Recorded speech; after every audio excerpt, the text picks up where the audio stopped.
वरी वसे तो वॾपड़ो ख़ालिक खंड करे ये विजड़न साण वरे अला मुझे संगारन सुख ते मिया उमर खे चई ॿुधाए थी दादा उमर जे थर वठो थदकार थी दादा उमर थर वठो थदकार थी तॾहिं महबूब मारून ईद कई थर वठो थदकार थी थर वठो थदकार थी महबूब मारून ईद कई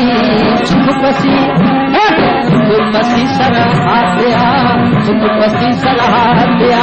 सांगी सगारण ईद कई थर वठो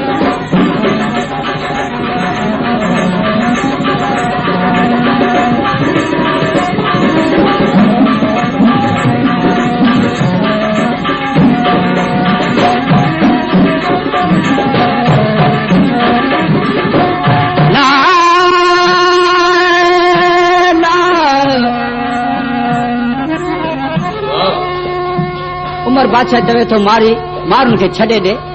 आए छा मारून वटि जेतिया के छॾा सुमरा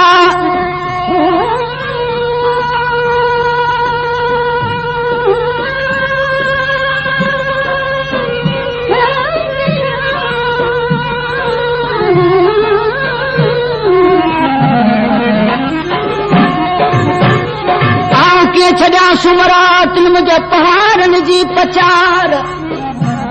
छो त जड़जनी जी जान में मूंखे लॻी रियल हार मेखूं मोहबत संधियूं मुंहिंजे हींअर मुंहिंजे हज़ार हो पखाई पवार ला मूंखे ॾिठी घणा ॾींहं थिया हो असांजे मुल्क में बरसाति कॾहिं कॾहिं वसंदी आहे रुकारियल मुल्क आहे पर जॾहिं बरसाति वसंदी असीं मारू जेके आहियूं से ईद कंदा आहियूं हाणे बरसाति जॾहिं वसी पई त तॾहिं छा थियो किथे दुख विया दातार लाथो हो ॾेह ॾो छिनता डुकार ॾेह ॾो छिनता दुख विया दातार लाथो ॾेह ॾो छिनता डुकार सुख पसी सरहा थिया साणे हिमी आयो सुकार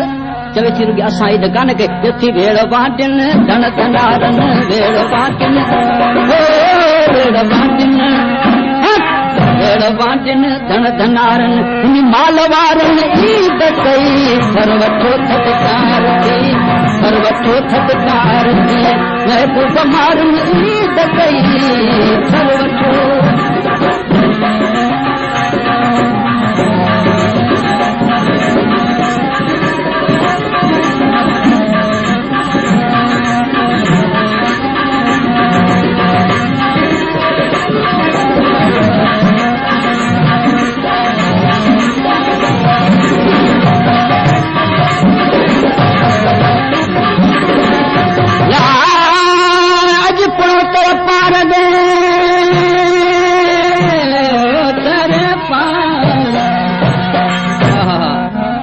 पणोतर पार ॾे ॾिस ककरियूं कारियूं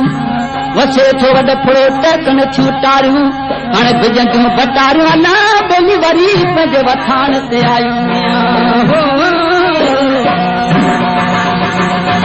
उमर खे चई ॿुधाए थी त बरसाति रुॻी उमर कोट ते कान वसी आहे कहिड़े कहिड़े हंधि वसी आहे चथी मोटी माढाण जे वारे कयाई वार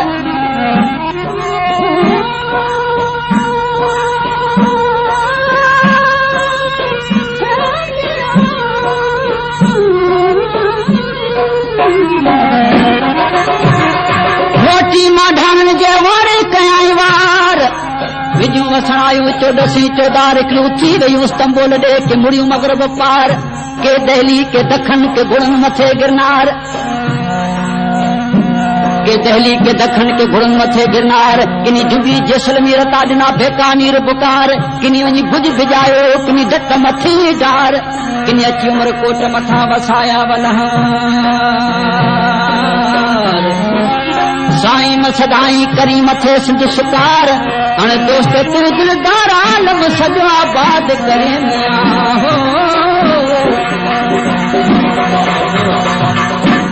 हाणे मौसम बरसाति जी बरसाति वसी पई आहे मारी उमर खे चवे थी त असीं साहेलियूं सरतियूं जेदियूं गॾिजी वाधायूं ॾींदियूं आहियूं घर घर जथी चौ तरफ चौर नगर हो चुड़ेलियूं चहच करो चुड़ेलियूं चहच जथी चौ तरफ चौर नगर चुड़ेलियूं चहच करो खुश थियो मुर्को मिलन थियो ॾींहं वाधायूं वरियो जथी वर सुहागण भागवारन वर सुहागण ओ वर सुहागण वर सुहागण भागवारन ऐं बतारन ईद कई वर सुहागण भागवारन वर सुहागण भागवारन ऐं बतारन ईद कई घर वठो थदकार थी घर वठो थदकार थी महबूब मारन ईद कई सुख पसी सरहा थिया सुख पसी सरहा